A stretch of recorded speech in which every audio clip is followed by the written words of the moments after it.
이 시간 우리가 함께 볼 하나님의 말씀은 고린도전서 12장 12절에서 27절까지의 말씀입니다. 고린도전서 12장 12절에서 27절까지의 말씀입니다. 제가 가지고 있는 성경책은 신약성경 278페이지에 있습니다. 고린도전서 12장 12절에서 27절까지의 말씀입니다. 우리 찾으신 줄 알고 우리 한 절씩 교독하겠습니다. 몸은 하나인데 많은 지체가 있고 몸에 지체가 많으나 한 몸인과 같이 그리스도도 그러하니라. 우리가 유대인이나 헬라인이나 종이나 자유인이나 다 한 성령으로 세례를 받아 한 몸이 되었고 또 다 한 성령을 마시게 하셨느니라. 몸은 한 지체뿐만 아니요 여럿이니 만일 발이 이르되 나는 손이 아니니 몸에 붙지 아니하였다 할지라도 이로써 몸에 붙지 아니한 것이 아니요. 또 귀가 이르되 나는 눈이 아니니 몸에 붙지 아니하였다 할지라도 이로써 몸에 붙지 아니한 것이 아니니 만일 온 몸이 눈이면 듣는 곳은 어디며 온 몸이 듣는 곳이면 냄새 맡는 곳은 어디냐. 그러나 이제 하나님이 그 원하시는 대로 지체를 각각 몸에 두셨으니 만일 다 한 지체뿐이면 몸은 어디냐.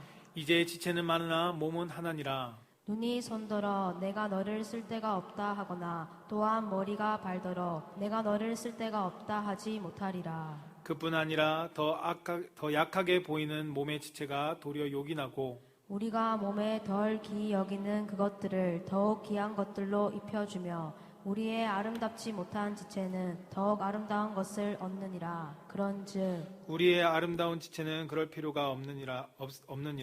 오직 하나님이 몸을 고르게 하여 부족한 지체에게 귀함을 더하사 몸 가운데서 분쟁이 없고 오직 여러 지체가 서로 같이 돌보게 하셨느니라. 만일 한 지체가 고통을 받으면 모든 지체가 함께 고통을 받고 한 지체가 영광을 얻으면 모든 지체가 함께 즐거워하느니라.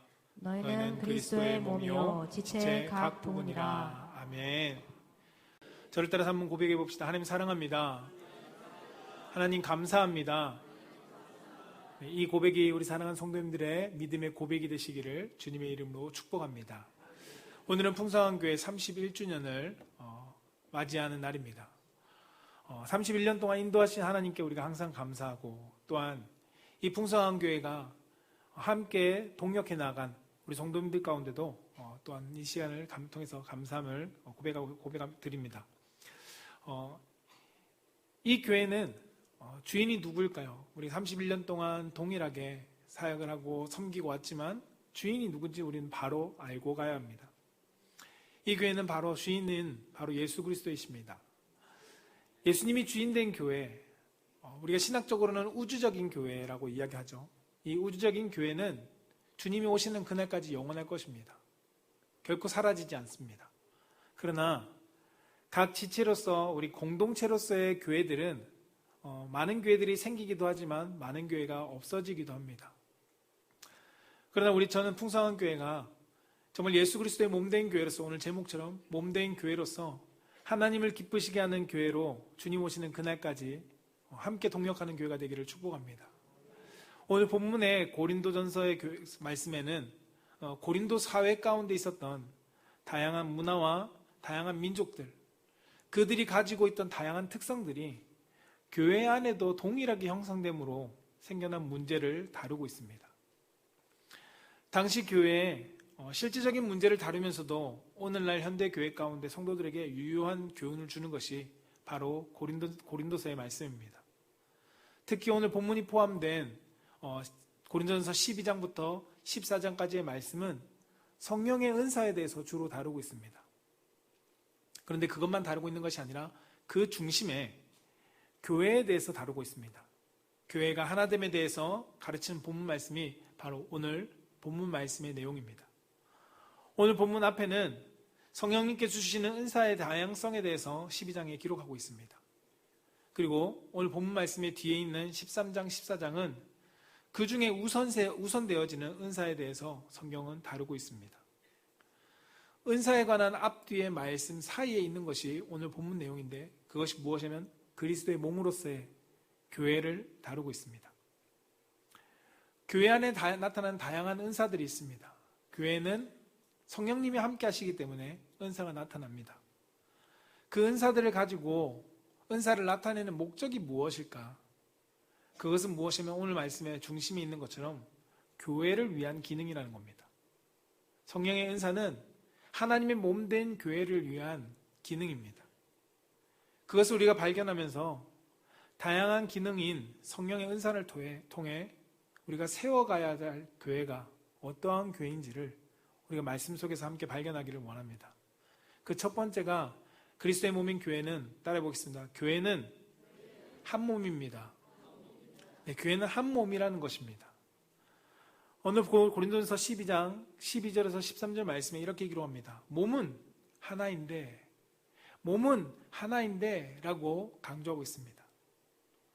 몸은 하나인데 지체는 많은 지체가 있고 몸에 지체가 많으나 한 몸인 것 같이 그리스도 그러하니라. 우리가 유대인이나 헬라인이나 종이나 자유인이나 다 한 성령으로 세례를 받아 한 몸이 되었고 다 한 성령을 마시게 하였느니라 라고 말씀합니다. 오늘 이 짧은 두 절 사이에 한 몸이라는 단어가 3번이나 나옵니다. 하나를 강조하는 단어가 3번이나 강조하면서 교회의 공동체가 어떠한 공동체인지를 분명히 말씀하고 있습니다. 교회의 공동체가 그 중심에 두어야 될 것은 무엇이면 바로 하나입니다. 당시 교회 고린도 교회는 고린도전서 1장에서 말하는 것처럼 바울파, 아볼로파, 게바파, 예수파, 공동체의 중심이 하나가 되지 못해 있었습니다. 다양한 사람들의 중심으로 교회의 공동체가 이루어져 있었다는 것입니다. 고린도전서 1장 13절에는 이렇게 기록합니다. 그리스도께서 어찌 나뉘었느냐? 이 교회가 어찌 나뉘었냐는 것입니다. 바울이 너희를 위하여 십자가에 못 박혔느냐? 박혔으며 바울이 이름으로 너희가 세례를 받았느냐? 바울 자신이 편지를 쓰면서 내 이름으로 세례를 받았고 내가 너희를 위해서 십자가에 못 박혔느냐라고 바울은 이야기합니다. 이것을 반문하는 이유가 무엇일까요? 앞에 말한 것처럼 그리스도가 나뉘었습니다. 교회 공동체가 한 몸이 되지 못하고 있다는 것을 바울은 고린도의 교회를 통해서 발견했다는 겁니다. 교회는 예수 중심이 되어야 합니다. 예수 중심이 되지 못하고 있다는 것은 오늘 본문 말씀 속에서 그것이 죄고 문제라는 것을 다루고 있습니다.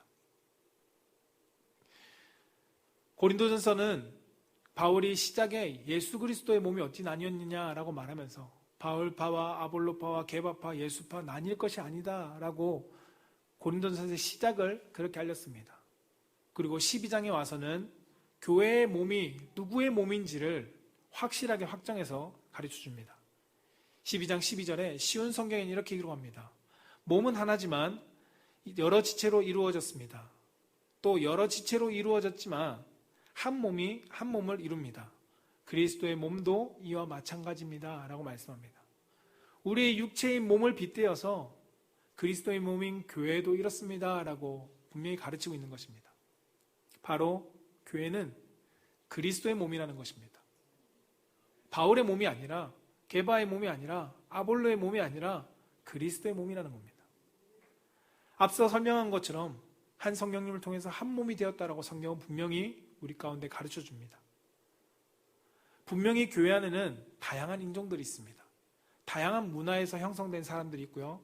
다양한 지방의 사람들이 모입니다. 오늘 고린도 교회도 유대인도 있었고 이방인도 있었습니다. 종도 있었고 자유인도 있었습니다. 다양한 구성원으로 존재하고 있던 것이 고린도 교회였고 그리고 지금의 교회입니다.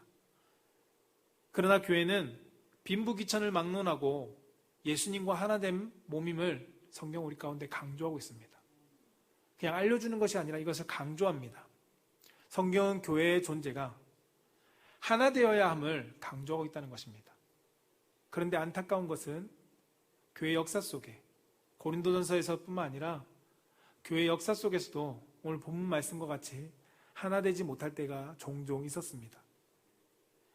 그렇다고 현실이 그렇다 해서 우리가 교회가 계속 분열하고 쪼개져야 하는 것일까요? 이것이 답일까요? 맞는 사람들끼리 갈라져서 나오는 것이 답일까?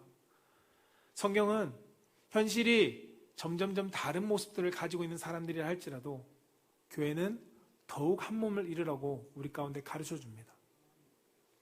교단에 따라, 나의 신학적인 신념에 따라, 관심사에 따라 사람끼리 하나 될 것을 성경은 강조하고 있지 않습니다. 교회는 그리스도의 몸이라고 성경은 우리에게 분명히 강조하고 있습니다. 성령을 통해서 하나 되어라 라고 말씀하고 있습니다. 우리가 우선적으로 노력해야 될 것은 무엇일까요? 그리스도의 몸이 하나 되도록 우리는 노력해야 합니다. 그리스도의 몸인 교회가 하나됨이 깨어져 버린다면 교회는 분쟁과 다툼과 미움밖에 생기지 않습니다. 교회가 한 몸이라는 것을 많이 들어서 우리는 알고 있습니다. 들어서 아는 것과 그러한 한 몸을 만들어가는 것과는 전혀 다릅니다. 알지만, 한 몸이 돼야 된다는 것을 알지만 한 몸으로서 존재하지 못하는 이유가 무엇일까요? 오늘 본문 13절은 한 몸일 수밖에 없는 이유를 말하고 있는데요. 같이 한번 읽어볼까요? 현대인의 성경으로 같이 한번 읽어보겠습니다. 시작. 우리는 유대인이든 이방인이든 종이든 자유인이든 모두 한 성령님으로 세례를 받고 한 몸이 되었고 한 성령을 모시고 있습니다. 아멘. 우리는 유대인이든 이방인이든 종이든 자유인이든 한 성령으로 세례를 받았고 한 몸이 되었다라고 성경은 말씀합니다. 교회가 한 몸일 수밖에 없는 그 이유를 분명하게 이야기해 주는데 그 이유는 한 성령님을 모시고 있기 때문에 하나가 될 수밖에 없다는 것입니다. 그렇다면 왜 교회는 하나 되어지지 못할까요? 한 몸이 되어지지 못할까요? 그것은 한 성령님이 주인이 되는 것이 아니라 우리 육신의 내가 정욕이 내가 주인이 되어버린 순간 교회는 성령이 이끌고 하는 교회가 아닌 내가 중심이 되어버리는 교회가 되기 때문입니다.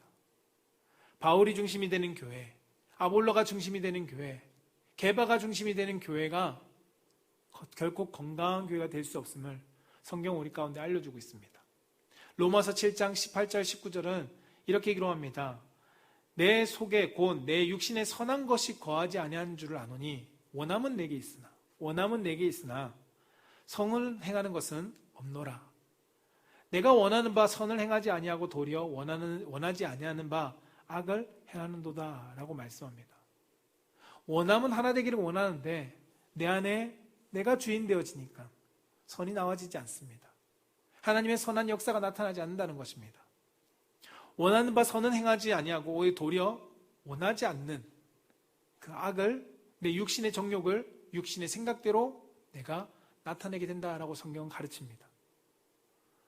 우리가 그리스도의 몸으로서 하나 되기 위해서 목회자 한 사람 아니면 특별한 성도들의 집사님들의 몇몇 사람의 노력으로 교회가 한 몸이 이루어지는 것은 아닙니다.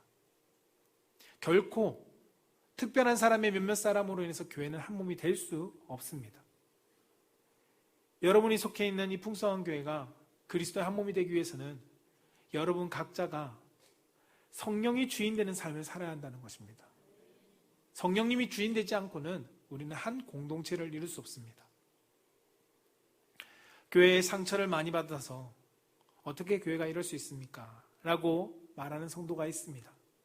그러나 그 성도의 마음속에 과연 나는 성령님이 내 삶의 주인이 되어서 그렇게 살아가는가? 분명히 그 성도 가운데 시험을 주었던 사람도 성령님의 충만함으로 거하는 삶은 아니었을 것입니다.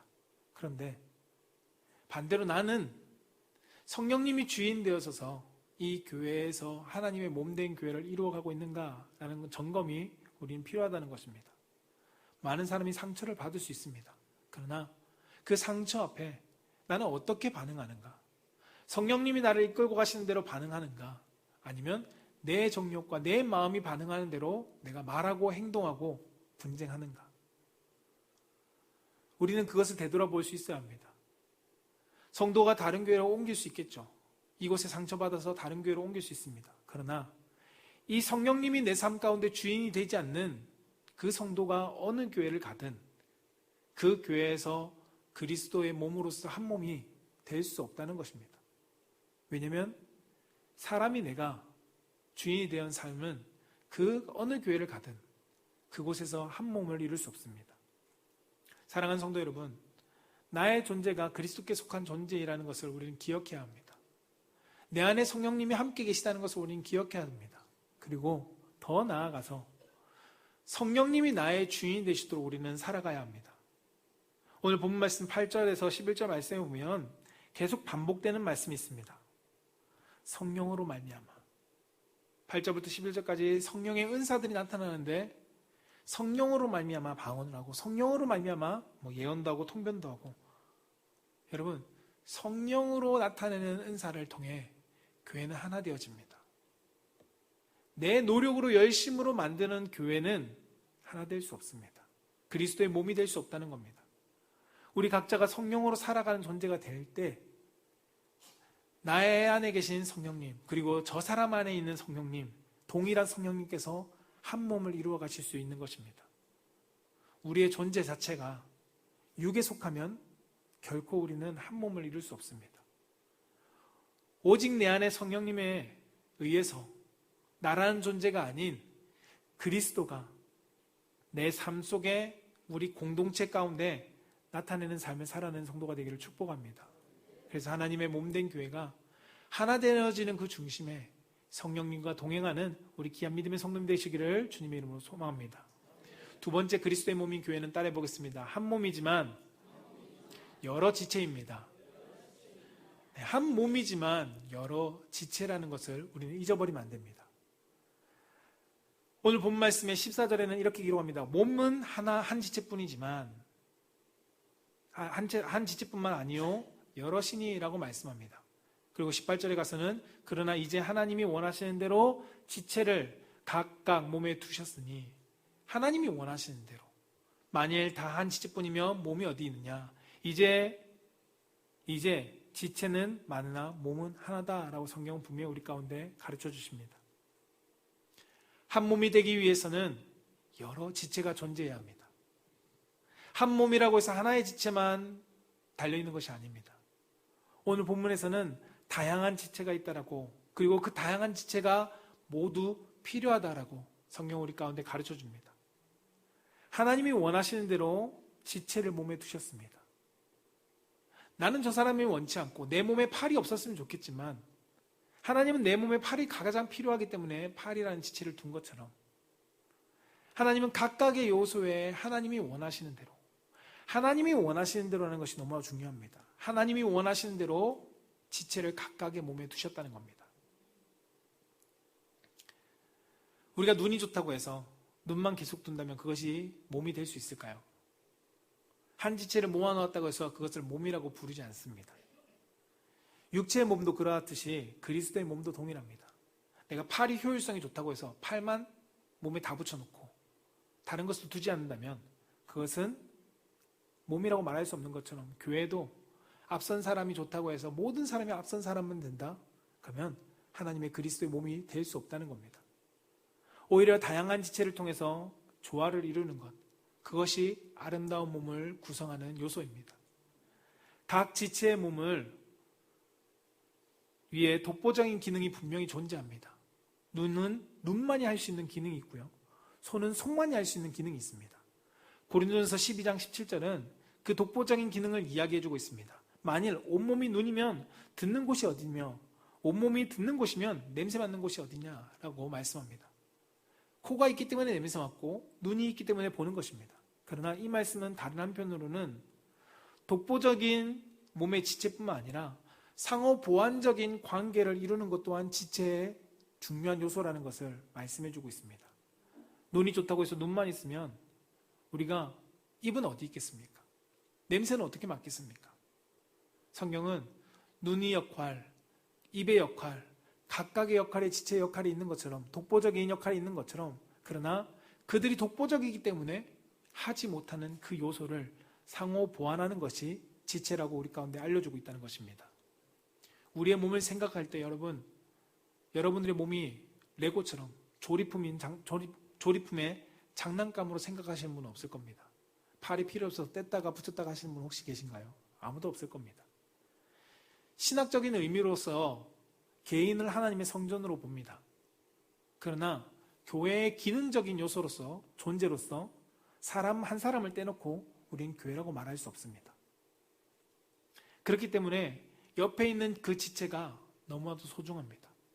옆에 있는 지체가 있기 때문에 우리가 풍성한 교회라는 공동체를 이루고 있습니다. 사랑하는 성도 여러분, 옆에 계신 성도님을 여러분은 어떻게 생각하시나요? 저 사람은 좀 없었으면 좋겠는데. 혹시나 그렇게 생각하시는 분 있지 않으신가요? 그분이 계시기 때문에 풍성한 교회가 있는 것입니다.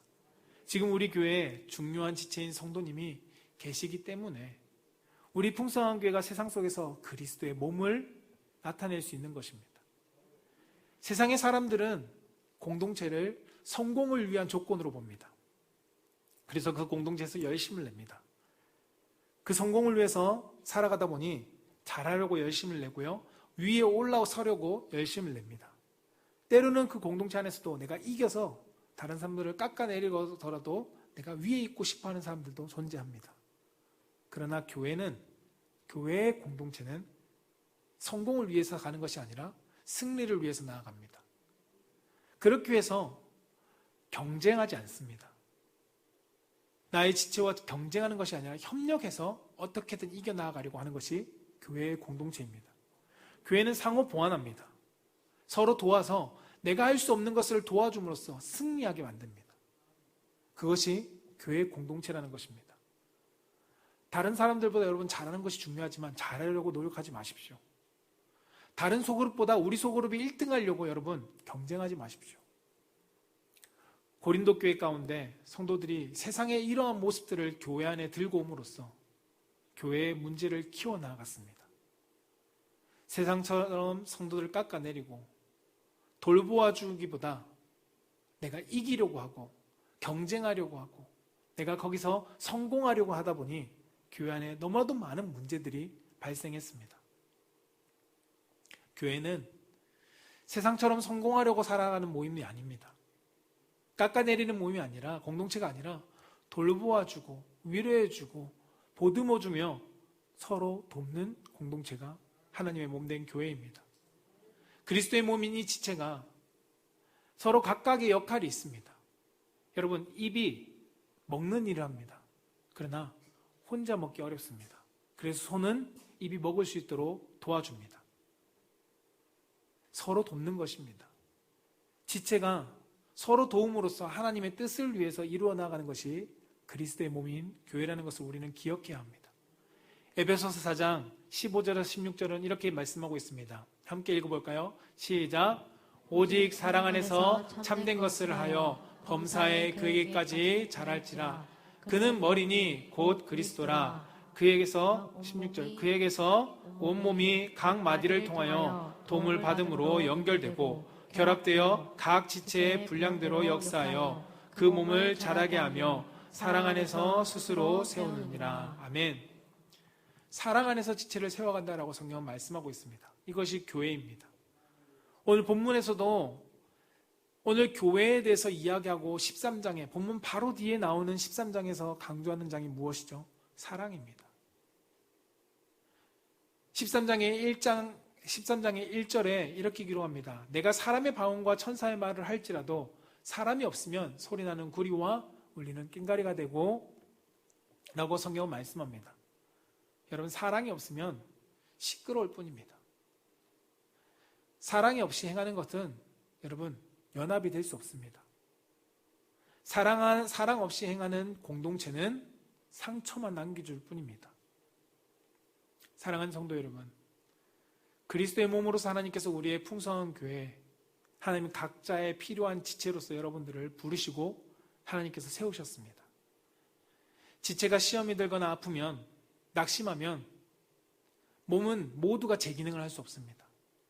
모두가 그 고통에 함께 동참하기 때문입니다. 그것이 정상적인 몸입니다. 교회 또한 동일합니다. 교회 성도들이 연약한 지체가 있다면 우리는 건강하게 자랄 수 없습니다. 서로 돕고 서로 사랑하고 서로 세움으로써 서로 보듬어주고 보완함으로써 우리는 건강한 그리스도의 몸을 만들어 가야 하는 것입니다. 저는 우리 사랑하는 성도님들이 그 건강한 몸을 만들어가기 위해서 사랑이 없으면이라는 이 말씀처럼 사랑을 가지고 함께 동력하며 세워질 수 있는 우리 귀한 풍성한 교회가 되기를 주님의 이름으로 축복합니다. 마지막 세 번째, 그리스도의 몸인 교회는 따라해봅시다. 지체의 귀함이 각기 다릅니다. 지체의 귀함이 각기 다르다는 것입니다. 23절에서 25절까지의 말씀에 보면 이렇습니다. 우리의 몸에 덜 귀히 여기는 그것들을 더욱 귀한 것들로 입혀주며 우리의 아름답지 못한 지체는 더욱 아름다운 것을 얻느니라. 그런즉 우리의 아름다운 지체는 그럴 필요가 없느니라. 오직 하나님이 몸을 고르게 하여 부족한 지체에게 귀중함을 더하사 몸 가운데서 분쟁이 없고 오직 여러 지체가 서로 같이 돌보게 하셨느니라 라고 말씀합니다. 지체가 서로 사랑하기 위해서 어떤 것이 필요할까요? 오늘 본문은 그것이 무엇인지 말씀해 주고 있습니다. 무엇이면 서로 귀히 여기는 자세가 필요합니다. 특정한 사람만이 돌보는 것이 아닙니다. 목회자는 한 사람만이 교회의 모든 것을 돌보는 것이 아니라 서로 돌보는 겁니다. 팔이 아플 때 다른 반대쪽이 팔이 돌보고 다른 머리, 가슴 이런 모든 것들이 그것을 신경 쓰면서 돌보는 것처럼 우리의 특정한 지체 한 사람만이 한 사람을 돌보는 것이 아니라 모든 몸들이 함께 돌보는 것입니다. 모든 지체들이 함께 서로 돌보는 것, 서로 귀하게 여기는 것, 이것이 공동체이고 교회입니다. 이것을 여러분 귀하게 여긴다, 돌본다는 것을 다른 말로 표현하면 어떻게 할 수 있을까요? 존중하는 겁니다.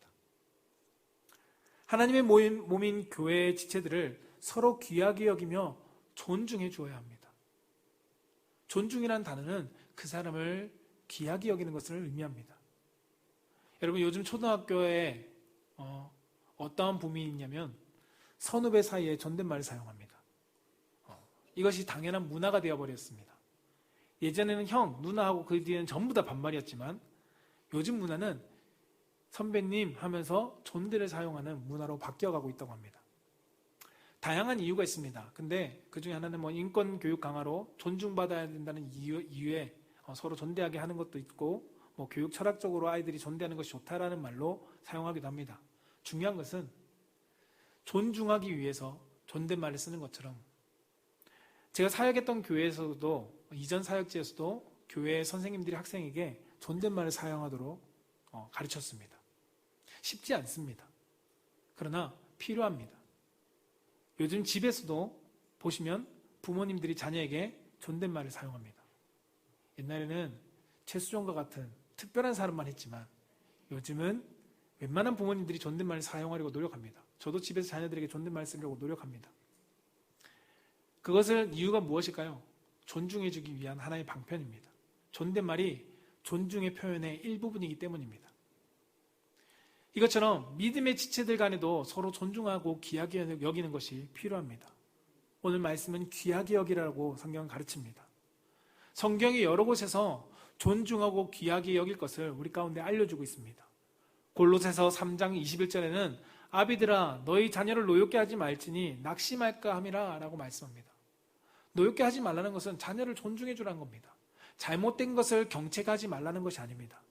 가르치되 인격적으로 존중해 주면서 그들이 잘못을 지적하고 하라는 것입니다. 함부로 대하지 말라는 것입니다. 부모기 때문에 자녀를 함부로 대하는 것이 아니라 인격 대 인격으로 존중해 주는 것이 필요함을 성경은 우리 가운데 가르칩니다. 로마서 12장 10절에는 이렇게 기록합니다. 형제를 사랑하여 서로 우애하고 존경하기를 서로 먼저 하라 라고 말씀합니다. 사랑하여 서로 우애하고 뭐 하라고요? 존경하라. 존경하는 건 높여주는 겁니다. 존중하는 것입니다. 먼저 하라라고 성경 우리 가운데 가르치고 있죠. 이 존중하고 먼저 하는 것은 21절에 이야기하는 것처럼 쓸데없다 말하지 말라는 것입니다. 이 사람을 하대하면서 당신은 쓸데없어, 당신은 있을 필요가 없는 존재야 라고 하지 말라는 것입니다. 이러한 행위는 존중을 하지 않는 행동의 모습이기 때문입니다. 이 말씀을 우리 가운데 주셨습니다. 서로 존중하고 함부로 대하지 말라고. 우리는 외부적으로 보이는 지체, 손, 발, 눈, 입, 코 이런 것들을 더 귀하게 여깁니다. 보여지기 때문에. 세상에서 잘하는 사람들은 높임 받습니다. 세상에서도 보여지는 사람들을 뭔가 존중해주고 그 사람을 높여줍니다. 그런데 교회에서도 이런 모습들이 너무나도 많다는 겁니다. 앞에서 봉사하고 보이는 사람들, 열심히 하는 지체들, 그들은 귀하게 여깁니다. 그런데 보이지 않는 자리에 있는 사람들을 귀하게 여기지 못하는 모습들이 종종 발견됩니다. 그러나 성경은 몸에 덜 귀한 지체도 요긴하게 사용한다라고 말하고 있고, 그리고 그들을 귀하게 여기라고 성경 우리 가운데 말씀합니다. 여러분, 심장이 특별하게 행하는 것이 없습니다. 그냥 심장은 어제나 오늘이나 잘 때나 깰 때나 그냥 뛰고 있습니다. 매 순간 반복적인 동일한 행동을 합니다. 묵묵히. 내 손가락이 다쳐도, 손가락이 잘려도 심장은 묵묵히 뜁니다. 어느 순간 우리는 그 심장을 당연한 것처럼 여깁니다. 오늘도 뛰겠지, 내일도 뛰겠지. 그러나 심정지가 오면 그 심장이 얼마나 귀한지 사람은 알게 됩니다. 그때서야 내가 심장을 관리했어야 되는데. 여러분, 보이지 않는 곳에서 묵묵히 한다고 해서 소중하지 않은 것이 아닙니다. 우리는 그것을 잊어버리면 안 됩니다. 보이지 않는 곳에서 중보기도하는 성도님들, 그분들은 나타내지 않습니다. 보이지 않는 자리에서 예배 전에 1시간 일찍 와서 우리를 교회를 중보하는 그 중보기도에 파수꾼이 없다면 우리 교회는 우는 사자와 같은 사자에게 잡혀 먹일 수밖에 없을 것입니다. 내 눈에 보이지 않는 지체라고 해서 귀하지 않는 지체는 없다는 겁니다. 우리는 이것을 기억해야 됩니다. 이 사람이 내 눈에 보이지 않으니까, 별로 교회에서의 티나지 않으니까 별로 하는 게 없지 라고 해서 우리가 그들을 존중하지 않는다면 그것은 잘못됐다는 것입니다. 모든 지체가 각자의 영역에서 너무나도 귀한 존재입니다. 그 지체가 건강하게 각자의 역할을 감당할 때, 건강하게 자신이 있어야 될 그 자리에서 보이든 안 보이든 그 일을 감당할 때 비로소 너무나도 귀한 하나님의 몸된 지체로서 사역을 감당하는 것일 겁니다. 저는 우리 사랑하는 성도님들이 예수님께서 당시에 사회에 열심을 내던 바리새인들을 향해서 귀하다라고 말하지 않으셨습니다. 성경을 찾아보니 바리새인들과 서기관들에게, 대제사장에게 귀하다, 너희들의 사역이 귀하다라고 말씀한 장면이 한 번도 나오지 않습니다. 그런데 예수님은 세리와 창기들과 어린아이들, 이들이 하나님의 백성으로서 온전히 살아가려고 노력할 때 그 모습을 귀하다라고 하셨습니다. 우리도 예수님과 같이 그리스도의 지체로서 서로 존중해주며 귀하게 여기는 성도님들이 되시기를 축복합니다.